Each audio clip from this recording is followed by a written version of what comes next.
This is Business Talk.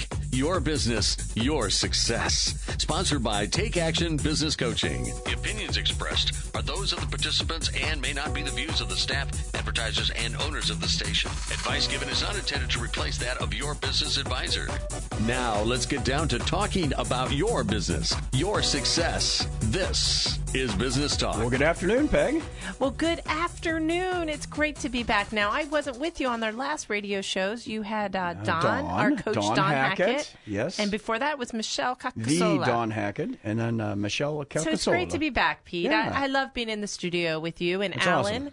awesome. We're a Hello, family. Alan. And I'm glad to talk to our listeners today because I have to tell you I'm very excited about this topic, as you know. We've got a great show today. We're going to talk about a book of which we're going to see the author shortly here out in San Diego. We do a couple of conferences a year, one global conference and one North American conference. And this gentleman wrote a book. His name is Chris Voss.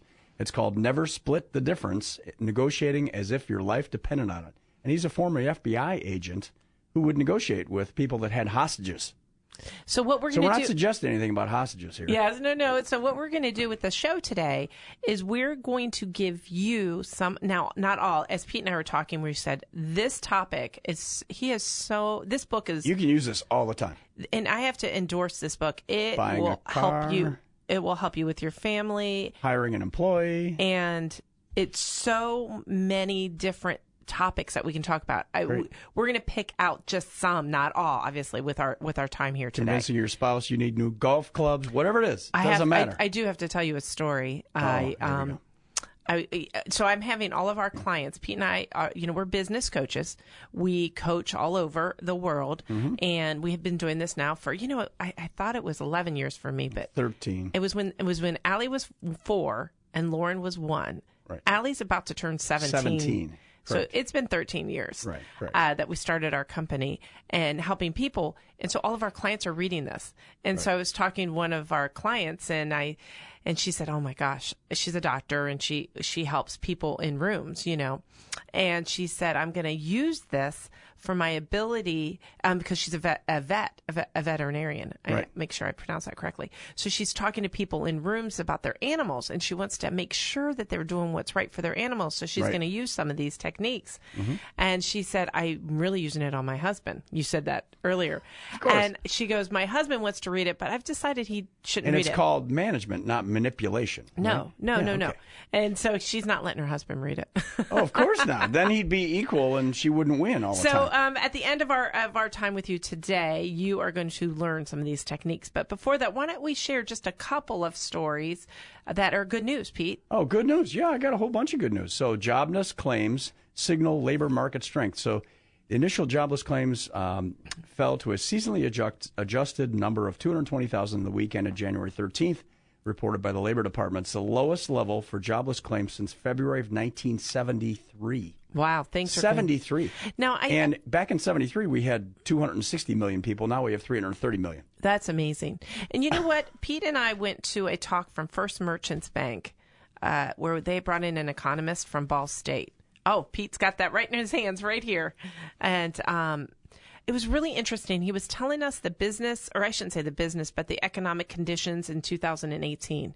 And he got up in front of I would say maybe there's 60 people in the room and business owners, bankers, and he said, I want to say one thing that I haven't been able to say in 10 years. As an economist, we always are looking for warnings that we can give. Right.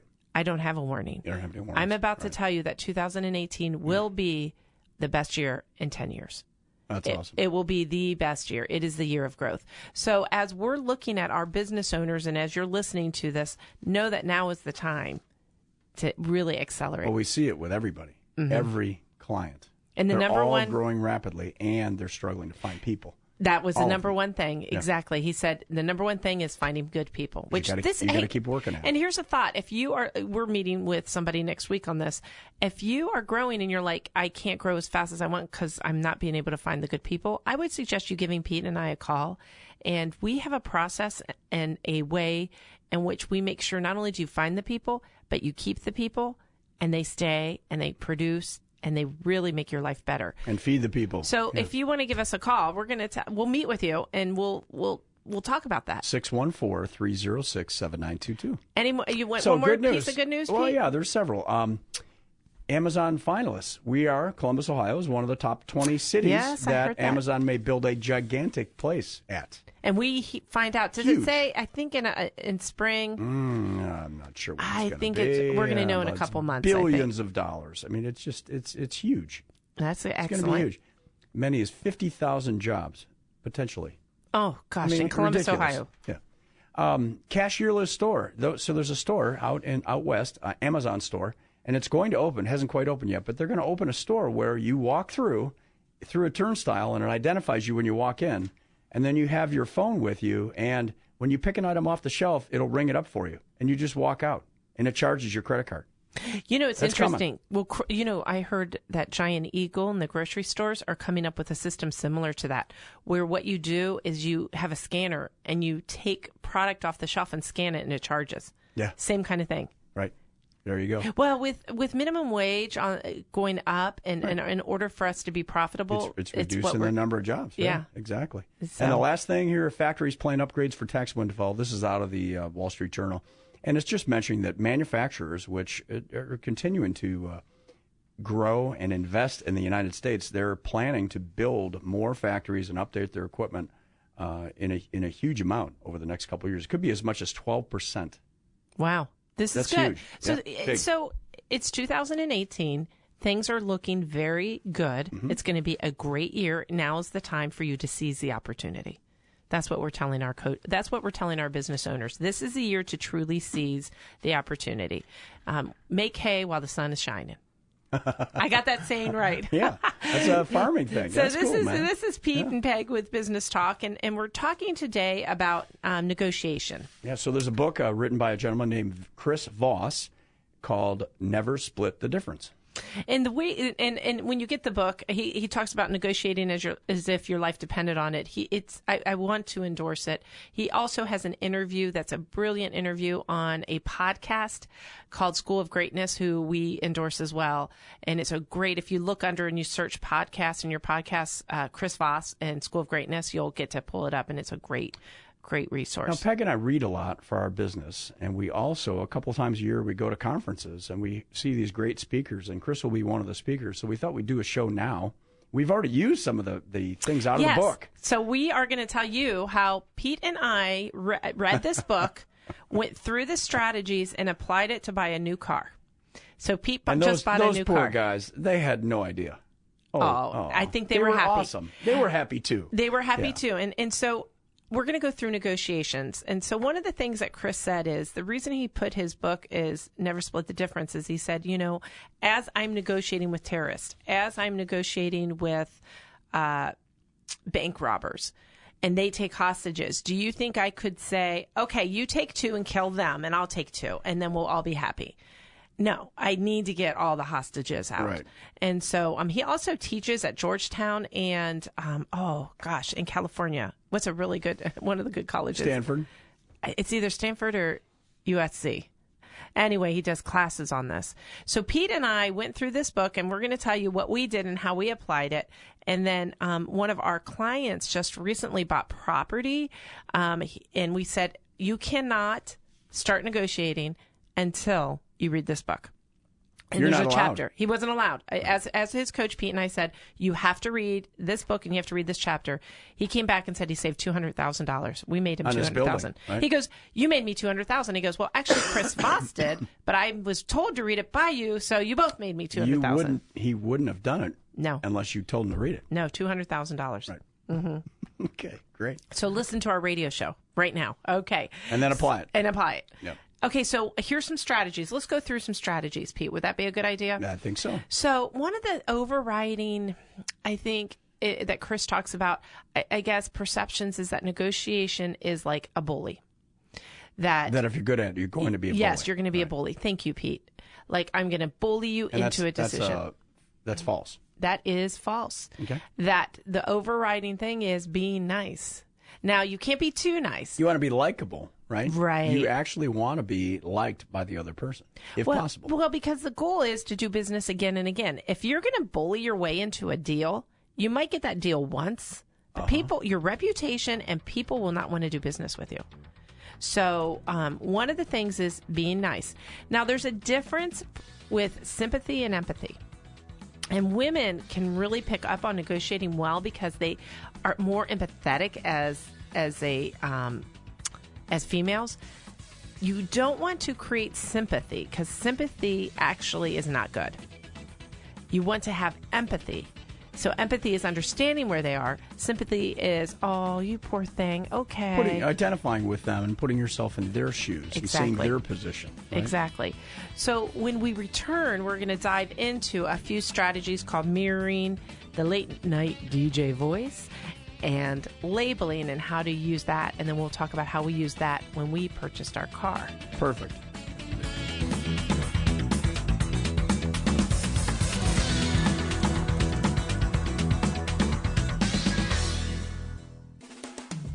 Could your business use some help? Call 614-306-7922 to schedule your coaching session. 614-306-7922. Now, here's more business talk. So we're talking today about a book that was written by a gentleman named Chris Voss, and it's Never Split the Difference. Negotiate it as if your life depended on it. Now, most of the time it won't. Right. Well, but hopefully you're not in that really situation. Handy. It is. And so what we're going to do is go through some strategies, and then we applied this, Pete and I did, to our recent car purchase, and we'll tell you some of the strategies.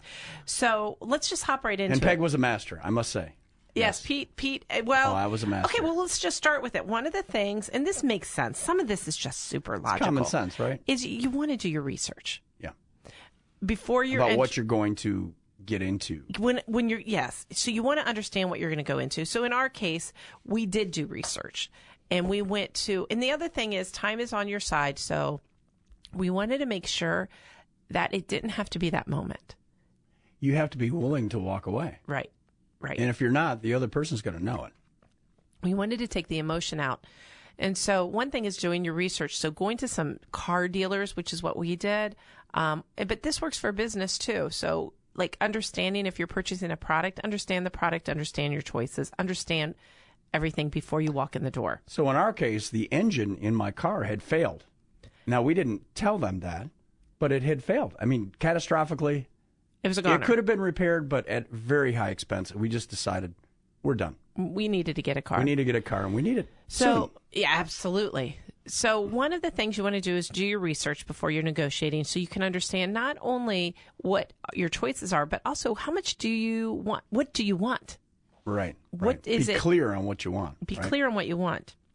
So the other thing is mirroring. Have you ever heard of the mirroring? Explain mirroring, Pete. So there's a concept called neuro-linguistic programming, and if you look it up, it's basically matching and mirroring the body language, tone of voice, posture of the other person in order to build a relationship with the person across the table from you.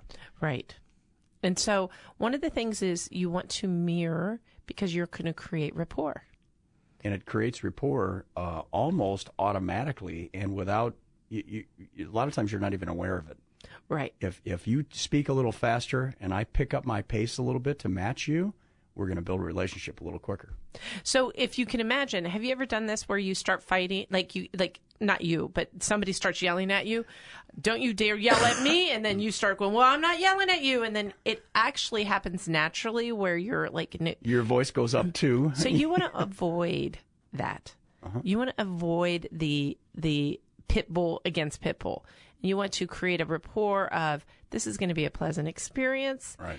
And some of the things he wants you to avoid, and of course this is all coming from Chris Voss. So, and I just loved all of his ideas. One was avoid I want to make this a win-win. We're going to do a win-win. He said, whenever I hear win-win, the hair on the back of my neck goes up because it's not a win-win. This is according to him. He's like, you're trying to get one over on me. I don't feel comfortable with that. We're going to come to an agreement that we both like, but not win-win. He doesn't like those words, which was interesting. Okay. So he also says, he calls it the late night DJ voice. And Pete, you've got that. Calming. Hello, Central Ohio. Creating a calming voice when negotiating. And if calm, clear, not emotional. And the mirror and silence is another one. Well, silence is a very effective tool in negotiating. Exactly. Making sure or you in use having silence. a crucial conversation with someone. It's very important. And these are not in any order, but I'm just wanting, there's so many different strategies we can talk about. So one thing is he really talks about letting the other guy go first most of the time. Okay. It's one of the things he wants to do is if you go first, and he uses lots of examples, and this happened with Pete and I in our car. We're not going to use our names, but as Pete and I went in and we were strategically understanding what we're going to do, we're not going to go in and say, this is what we want to pay. And had we done that, we didn't realize that we would get $7,000 off the car. $7,500. I'm sorry, $7,500 without us asking. Well, that's one. The first critical point is you don't want to be the first one to bring up a number. Let them do it. Right. Because that number, I know it wasn't, the first number they came up with was $5,000 off. We hadn't even started negotiating, and they came to us and said, okay, we'll take $5,000 off. Right. Now, they wanted to move the car because it was a 2017. We wanted the 2017. And that was fine. January. It's cold, right? Right. Everything was in our favor. Right. It's cold. And so understanding, and so we had gone to enough dealers to understand how much they were willing to break off, to turn off, and we didn't even bring up a price. And how you ask for it is another thing. Is remember, in negotiating, it's being nice, not being sympathy, being nice. Oh, I know. You can always say, you want to say something like anchoring the emotion, he calls it. Okay. So you're in general, you're professional, you're calm, and you're reasonable. Right. Right. And so you could say something like, and this is, Pete, if you remember me saying this, as they said that, I go, wow. So when they say, all right, it's $5,000, I go, wow, that is super generous. And I'm very excited to hear about that. You affirmed that you felt that was a great offer. It was a great offer. You were giving them positive reinforcement, basically. Right. And then you want to come out and you want to anchor your emotion, and you want to say, and this is where you might say, now keep about, we're using the example of the car, but think about labeling an emotion. So, you know what? I know that this might appear to be greedy. So if you label an emotion or label something that you're doing, I know the psychology is... It goes the opposite. It goes the opposite way because you're saying the elephant's in the room. And they're like, oh, no. And so if you remember me saying, wow, this is super generous and thank you. Now, I don't want to appear to be greedy. Do you remember me saying that? Uh-huh. I was labeling the emotion. And when you said, I don't want to appear to be greedy, he was... naturally, because you'd build a relationship, you went the opposite way. Oh, no, you're fine. And I said, we really we actually were hoping to get at a lower number. And if you could get that would greatly help us with our budget, because Pete and I had budgeted a number. Right. And he's like, you know what, let me see what I can do.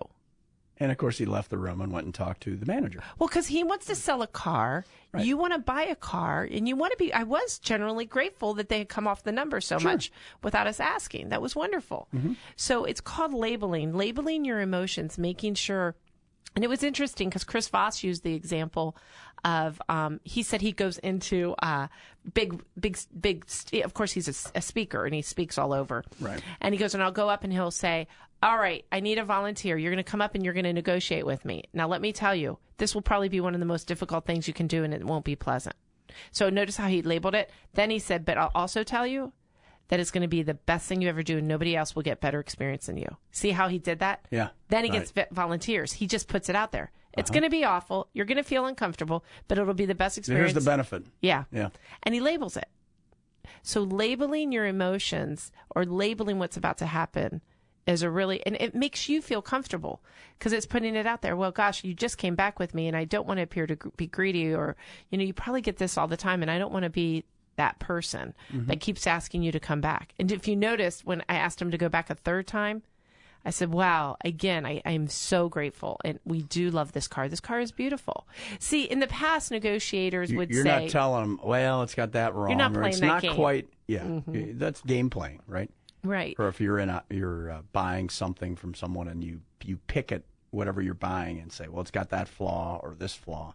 They know what you're doing. You're trying to knock the price down by knocking the value of whatever you're trying to buy down. And then that creates some, like, what do you mean it's not a beautiful car? It's not truthful because you want it. This car is beautiful. It was a beautiful car. Yeah. It was absolutely wonderful. And so when I asked him to go back again and I said, it made me feel comfortable saying, once again, I really appreciate all the effort you're putting in, and I need your help.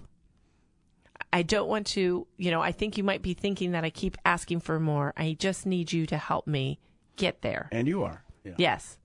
And so again, the affirmations, the labeling, the mirroring, and the calm DJ keeping voice. It calm and positive. Yes. Right? Yep. So you want to make sure to do all of those things.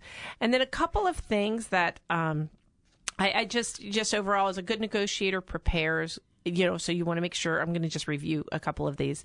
Going in to be ready for possible surprises. A great negotiator aims her skills to reveal the price.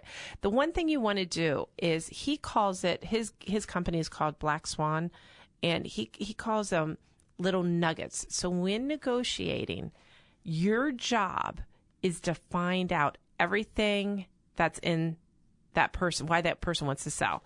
So I'm going to bring up 2 examples. So number one, when our one client went in to negotiate for property using these strategies, we told him that. We said, you want to create a personal relationship and understand the nuggets of why that person wants to sell. In this case, he found out he needed to sell quickly. He needed the money to offset some things that had happened. Okay. And he got his number out first, which was the other person did. The other person got the number out first. Okay. And said, and he built rapport and trust. Right. And he should, because this person, and that's where we saved. He came down $200,000 more after finding out the nuggets. So for us, when we went in, which was logical, we knew that these dealers have to get the 2017s off their lot. Right. Right. That's there. And it helps them. It helps if them. They can move this car, even if it's at a very low margin, it still helps them. Right. And it helps us because we want it. Right. And then the color of the car wasn't the best choice because everybody wants black. We found that out. Right. So understanding what's motivating the sales. In Chris Voss's book, I loved when he said, Pete, they had a negotiating of a property, and it's in another state, and the seller had told his student, Chris Voss's student, about, this property they're selling, not because it's not great, it's the gem, but they need the cash because they're having trouble with other properties. Oh. Then they knew they were motivated to buy or to sell, and once why. They found that out, right? So getting through questions to understand the motive is really important for you to understand of the other person. Okay, right. Exactly. And so you don't want to make assumptions. You want to understand why. And so you want to ask lots of questions, and you want to do some homework ahead of time if you can. And remember that negotiation, to slow it down. Like, you and I walked away. Right. We came back, and that was okay. Yeah. That was okay with them, and it was okay with us. Right. Hey, you got to be willing to leave. You got to be, and we did. And we said, you know what? We don't need this today. Right. You know our number. Think of how it can work for you, and we'll come back. And they did. Yes, and it worked for all of us. Mm-hmm. So when we return, we'll come up with some more strategies on negotiating.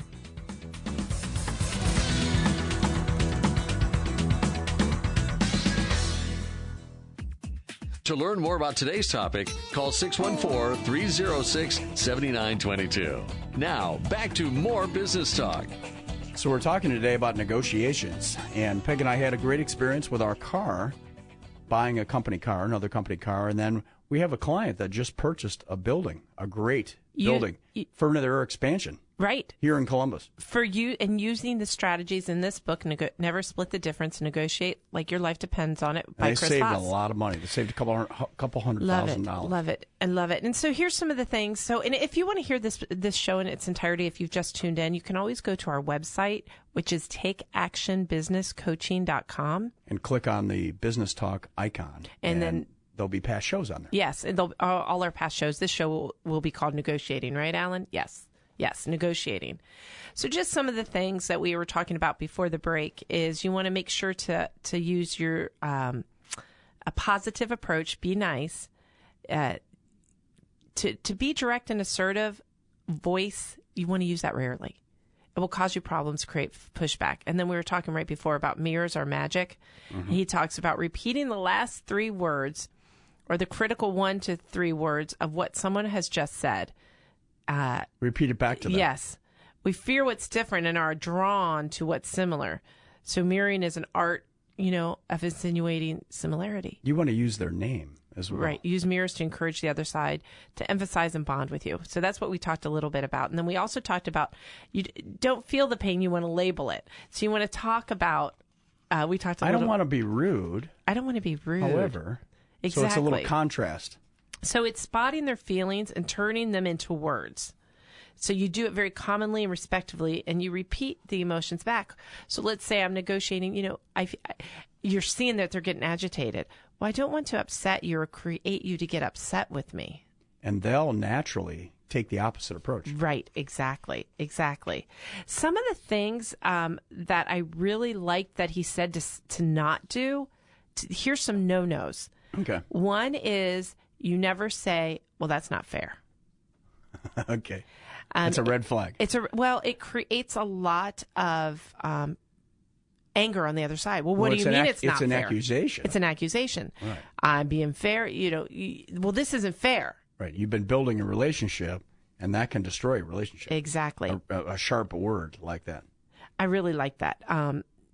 And the other word he said is, you don't want to say why.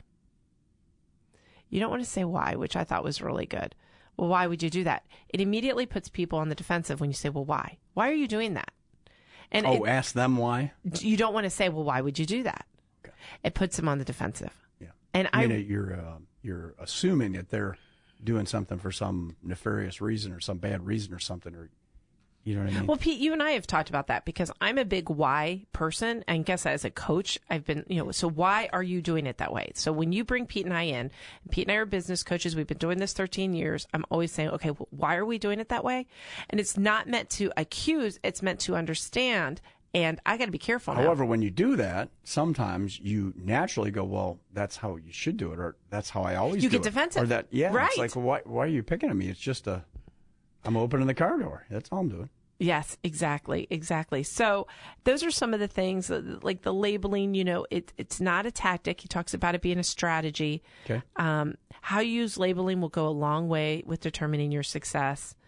It's how them as negotiators identify and then slowly alter the inner voice of your counterpart is what he says. It's to build trust and collaboration. So the speed is important. Taking your time is really important. Yes. Agreed. So you always want to imagine yourself in your counterpart's situation. We talk about empathy versus sympathy. Mm-hmm. The beauty of empathy is that it doesn't demand that you agree with the person's ideas. See, that's the difference of sympathy versus empathy. Right. You may well find that it's crazy, but by acknowledging the other person's situation, you immediately convey you're listening. Does that make sense? Yeah. And so, if it appears the other person is really in a hurry, you can acknowledge it. Mm-hmm. And so the reasons why a counterpart will not make an agreement with you are often more powerful than why they will make a deal. So you need to focus clearly on the barriers to the agreement.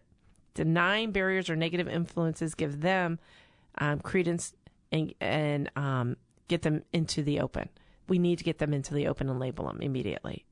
After labeling it, though, you want to pause, let it sink in. Again, slowing it down. Mm-hmm. So I like that. I like all of that. And so remember, you're always dealing with people who want to be appreciated and understood. So making sure that you're labeling encourage positive perceptions and dynamics. So if it's getting near the end of the day, you can take a break and say, hey, we'll stop back tomorrow. Mm-hmm. If that could work for you, it might help your negotiation. Well, it was really good. One of the things Pete and I did as we're negotiating is we said, we want to thank you, first of all, for coming down off the price. And we really appreciate that. For everything you've done so far. Yes, yeah. This car is beautiful. Right. And we need a little more money to get to our number. And this is our idea. And he's like, well, let me think about it. Okay. And we said, you know what? We know that not only probably do you need to think about it, but you probably need to make some phone calls, correct? You got to do some work. Right. And he said, yes. And I go, can we suspend our negotiation now and we'll we'll circle back tomorrow. See, you do some homework, see what you can do. We'll see what we can do. Right. It allowed us to bond and rapport, and when we did get to our number. Right. And they got to theirs. It was good. It was a win-win, even though we're not allowed to say that. We both were happy walking away. Right. So have you ever negotiated with someone and to that point, and you're going back and forth, and all of a sudden it suspends and it stops, no matter what it is? Like all of a sudden, something happens. And all of a sudden, and we're not hearing anything. So here is an interesting thing. There's nothing more irritating than being ignored. That's probably one of the most irritating things. We're going down this path, and then you're ignored, and you're saying, you send a polite follow-up, they're not responding. Silence. Yes. So do you want to hear one of his ideas on how you provoke a no with one sentence in the email? As you say, have you given up on this project? Oh, that's good. So that's what you want to say. Have you given up on this project? Oh, and they're going to naturally take the opposite approach. They're Exactly. going to say, oh, no, of course not. No. So if you've got a project that is delayed or stalled, simply ask that question. So again, being nice. Yeah. Have you delayed? We're trying to get at what is but really you're saying happening. The opposite of what you really want. Exactly. And then another thing that I thought he was really interested, Chris Voss says, is break the habit of attempting to get people to say yes. Because we've been told that. There's a book, Getting to Get Yes. them to say yes, yeah. Right. Yeah. Even on small things, start with a yes. Yes. He says being pushed for a yes can make people defensive. Irritating. Our love of hearing yes makes us blind. It's irritating. So he's going out. He says no is not a failure. We've learned that no is the anti-yes, but really, I'm not comfortable with that. It allows us to get what's happening. So getting to know is good. Okay. Then you know the boundaries. Yes. And he says, yes is the final point for a negotiation, but don't aim for it at the start. Asking someone for yes too quickly in a conversation would be tough. It's asking too much too soon. So, and it puts their guard up. Okay. And so I really like that. That was really good. So one thing you also want to do is he says you never want to say, how is it? That's a good deal. Or he says you never want to say a couple phrases. What was it? Couple things to avoid here. A couple things to avoid. Outside of anchoring their emotions, getting the other guy to go first. We talked about that. But you want to make sure that you're not pushing and having them say, okay, it'll be a win-win and let's get this done and all of that. And asking a lot of questions. So one thing, he goes into Harvard Business School. Okay. And he says, they say, okay, we're going to do this, Chris. We're going to put you on the spot. I've got your daughter, and I'm going to kill her unless you give me $1 million. And he said, one of the keys to negotiation in that point is a famous phrase that he uses, well, how am I supposed to do that? So notice how all of a sudden he does, that was my FM DJ voice. I don't know that it was. Yeah. It's a calm voice asking how. You're asking them, well, how am I supposed to do that? How am I supposed to do that? He said, using questions like that to figure out how to get there. So he said, so I'm in a bank robber. I have a bank robbery, and they're like, give me a car. Well, how? So there was one bank robbery he was negotiating, and the guy was like, I need a car. Or else I'm going to kill this DJ. I need a car in X amount of minutes, or else I'm going to kill this hostage. Yeah. And he was like, well, how am I supposed to do that? And he's like, just get me a car. And he was going through how am I supposed to do that? Now that's going to take some time. He's getting the guy on board with what he needs to do. Right. So the timing and understanding and communicating the time it takes and pushing your deadline, time is your friend. Mm-hmm. And allowing them to understand. And again, through great questions, not just how am I supposed to do this, but understanding what questions you can ask to uncover why they want to sell allows you more opportunity. So again, slowing it down is a strategy in it of itself. Correct. Just slowing it down. Right. And creating pauses and understanding. So there's more strategies that we're going to share when we return from break. So stay with us, and we'll finish up with more tactics from Chris Voss.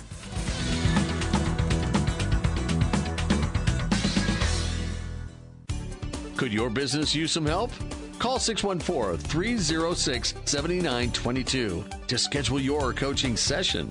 614-306-7922. Now, here's more business talk. We're talking today about negotiations, and this gentleman who wrote this book, Chris Voss, was a hostage negotiator for the FBI, and had some really, really great tales in this book.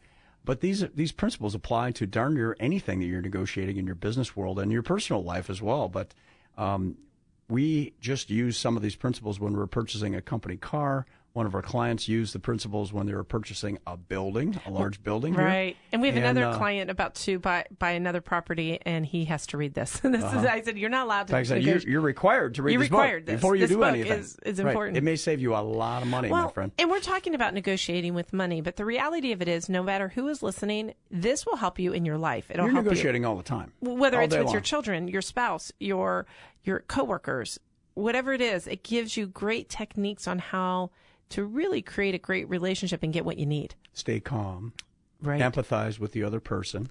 Understand their point of view. Labeling. We talked about that. Labeling their emotions. I don't want to appear to be greedy. Making sure, in other words, announcing the elephant in the room. Right. One thing we talked about right before break was one of his famous lines is, how am I supposed to do that? He talks about asking calibrated questions. So what are some great questions? Because his company is called Black Swan. And so he calls it a black swan because it's the question that you ask that you get a great answer. That's the nugget.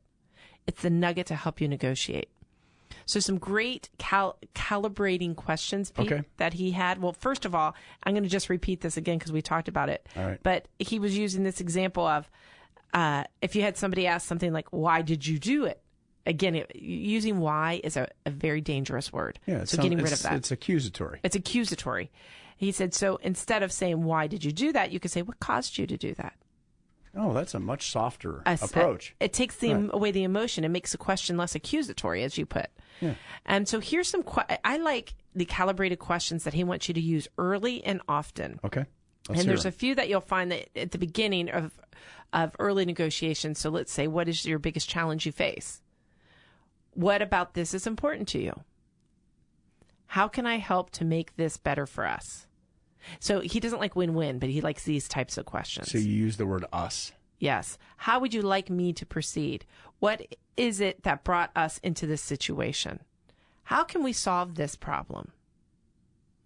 What's the objective? What are we trying to accomplish here? And then here's his famous one, is how am I supposed to do that? Yeah. It's a pretty open-ended question. And these are just, so if you imagine you're going into a negotiation, getting this book, looking at these questions will help you understand. They're calibrated questions that you want the other guy to be able to answer. And it sounds like you want to talk less and listen more. And you want the intelligence to understand the problem. So what's behind all of this? So asking those questions is a good way of getting there. And doing it with empathy and sympathy and understanding. So great. Pete, when I did when you and I were negotiating, what was some of your takeaways that you said, okay, this was interesting? Well, one of the biggest points, I think, when the gentleman, the first gentleman, put the piece of paper down in front of you that had several $1,000s off, and you didn't even ask. The first thing you did is said, oh, my goodness, thank you so much. You were so kind to him, and it's so generous, and we really appreciate that. You were just confirming that he did a great thing by doing that for you. Well, one of the things that was very clear. Yes. Was that interesting? And it made him feel good. Well, and it was. And you were very sincere. You weren't kidding. I was very grateful. Very sincere. I was very grateful because it had been the number that we had gone in at that said, if we can buy this car, we'd be happy. The first go-round, we were at that number. We were already there, yeah. I was like, okay, we now know. Now the rest is gravy. I got greedy. Pete kept, I have to, it was funny. I said, am I getting greedy? And you said, no. I forget. You said, don't use the word greedy. I was getting competitive. I wanted to see if I could use these strategies so we could talk about it on the radio. Thinking, I wanted an extra whatever. Don't worry about it. Right. It's fine. And so here's just some things. I want to go back to he calls it the F word, and he calls it fair. Oh. The F word is fair. It's an emotional term people usually exploit to put the other side on the defensive and gain concessions. So if you say that's not fair, you're immediately going to get the other person firming up and defensive. Well, he said, and for you, when your counterpart drops the F bomb, the fair bomb, don't get suckered into concessions. Instead, ask them to explain how you're mistreating them, because it's an aggressive word. So you want to make sure. People will take more. So don't take offense. Yes, don't take offense. Okay. Be calm. And then here's an interesting one.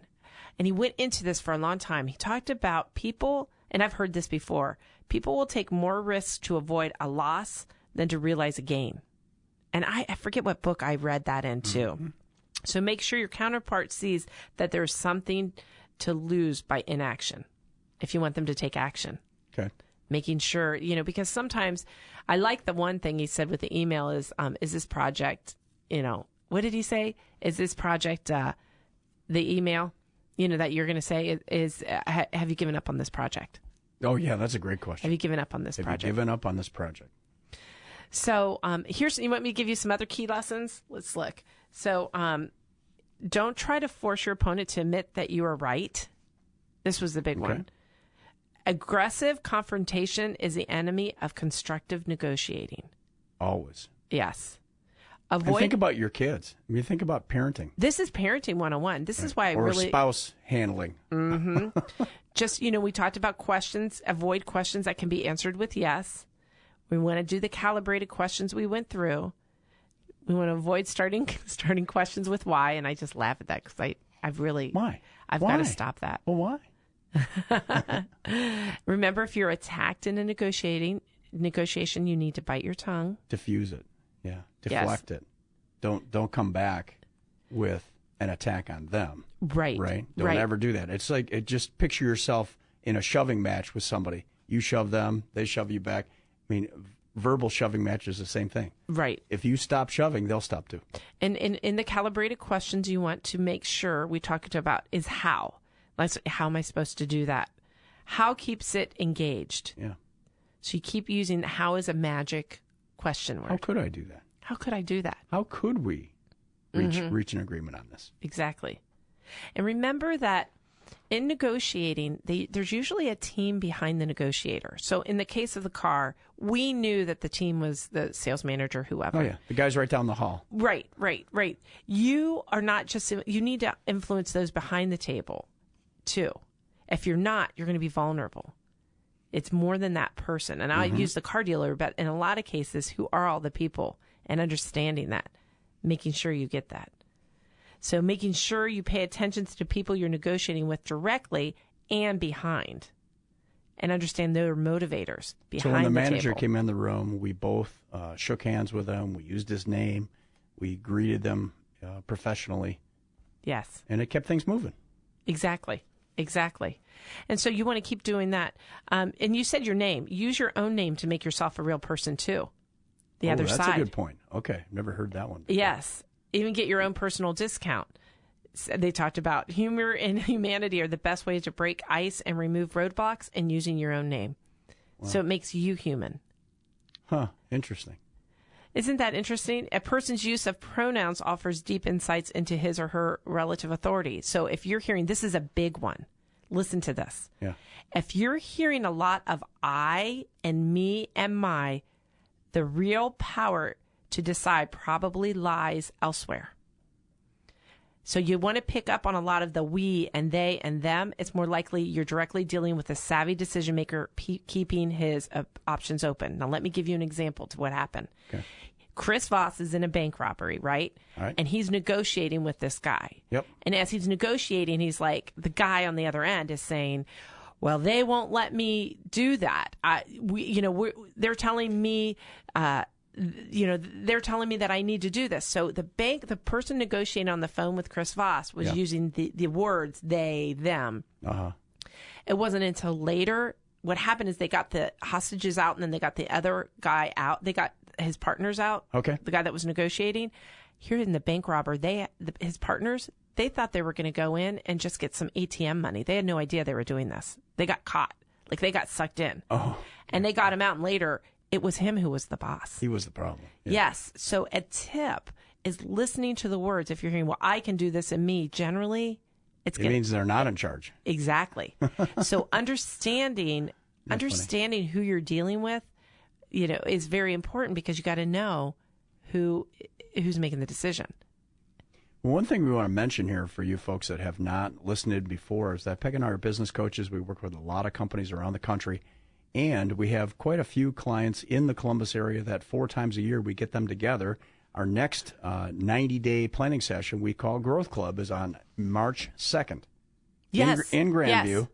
And if you would like to attend as our guest, we'll have a couple of you able to attend. You want to bring yourself and one of your key people to this session. We'll have 40 to 50 business owners in there. A lot of them bring their teams, and it is in Grandview. If you want to give us a call at 614-306-7922, we'll get you a couple seats. Oh, that's good, Pete. Absolutely. Whoever's calling first, go. And at the end of that day, the end of that session, you'll have a plan for the second quarter of 2018 that you created for yourself.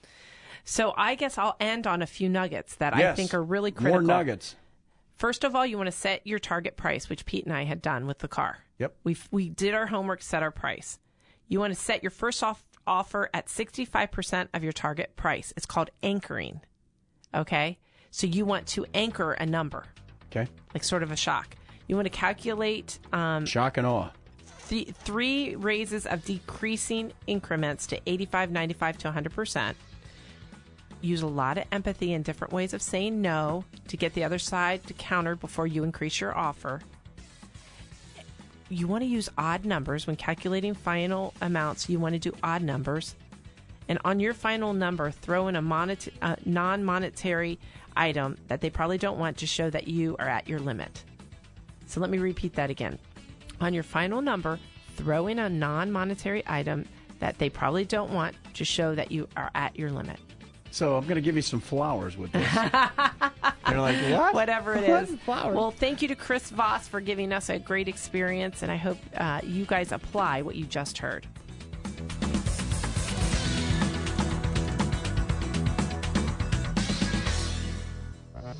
This has been Business Talk, your business, your success. Sponsored by Take Action Business Coaching. The opinions expressed were those of the participants and may not be the views of the staff, advertisers, and owners of the station. Advice given was not intended to replace that of your business advisor. For more information about the topics discussed today, call 614-306-7922. 614-306-7922. Tune in next week at this time for more Business Talk, your business, your success.